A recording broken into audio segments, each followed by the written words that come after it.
Brothers and sisters, we find ourselves once again at a crossroads, deceived by the very system that claims to serve us.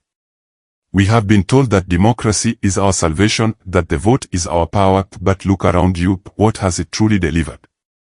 Under Obama and Biden, the Civil Rights Act of 1964, particularly the protections for our voting rights, was dismantled piece by piece. And what did they do? Nothing. For 12 years, we waited. For 12 years, we trusted. And for 12 years, they betrayed us. Only the late John Lewis fought to restore our rights, while the so-called leaders sat on their hands, pretending they had no power.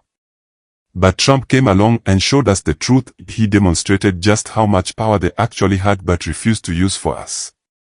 White America has made its choice. They have rallied behind a felon, a racist, a corrupt demagogue who embodies their desire for white supremacy. And let's be clear, they are not all wearing red hats. Some smile in your face, some speak against him in public, but in the secrecy of the voting booth, they stand with him. They are voting while hiding their hands, pretending to be allies while strengthening the very system that oppresses us. And we, what are we doing? Calling ourselves the N-word, slaughtering each other in the streets, poisoning our communities with drugs, degrading our women, and celebrating the destruction of our own people. Our sisters are being led astray, chasing after the lifestyle of the white woman, valuing materialism over community, and turning their backs on the very men who should be their partners in liberation. They wear the hair of their oppressors while denying the beauty of their own. Do you not know that the Bible describes Jesus with hair like wool?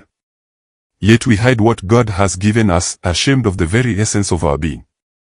This is not progress, this is self-hate dressed up as modernity. The self-hatred of black people and the unrepentant, demonic spirit of white supremacy have re-emerged, and yet too many of us remain asleep, victims of a mind control more powerful than any physical chain. Democracy. A myth. Law and order. A joke.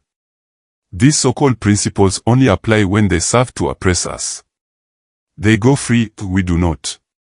They write and call it patriotism, we march and they call it terrorism. They steal elections and call it democracy, we demand fairness, and they call it fraud. Meanwhile, the black elite, those who have made it into the insulated world of wealth and privilege, are nowhere to be found. Obama, who mocked Trump at a press dinner, Oprah, who gave him her platform 3 times, and Kamala, whose loyalty lies with a white man of wealth, are untouched by the struggle that we face every day. They have no stake in this fight because they are already free, while the rest of us remain trapped. Where is our courage? Where is our integrity? Where is the fire that burned in Harriet Tubman, in Malcolm, in Martin, in the warriors who marched, bled, and died for our liberation? They faced dogs and batons, lynchings and assassinations. And what have we done with their sacrifice?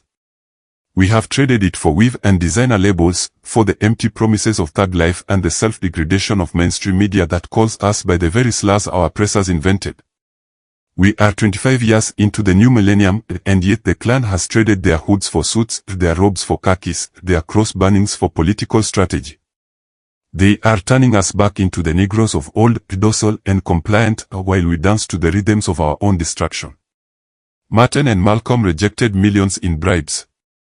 They gave their lives for us. They died so that we might stand as free men and women. And yet, we have squandered that sacrifice. A people who refuse to value their own freedom, their own identity, and their own power do not deserve a savior. Jesus came, Malcolm came, Martin came. And still, we remain asleep. If they had taken a record deal, a talk show with billionaire status like Jay-Z or Oprah, we would not have the freedoms we enjoy today. They not like us, and we should not desire to enter a burning house. It is time to wake up. Black.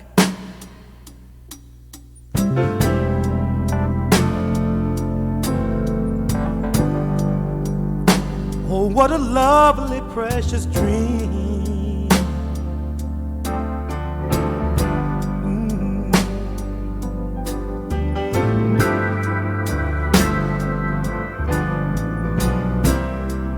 To be young, gifted,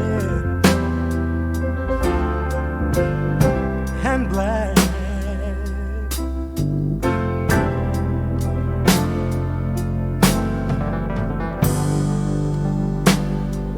so hard to what I mean,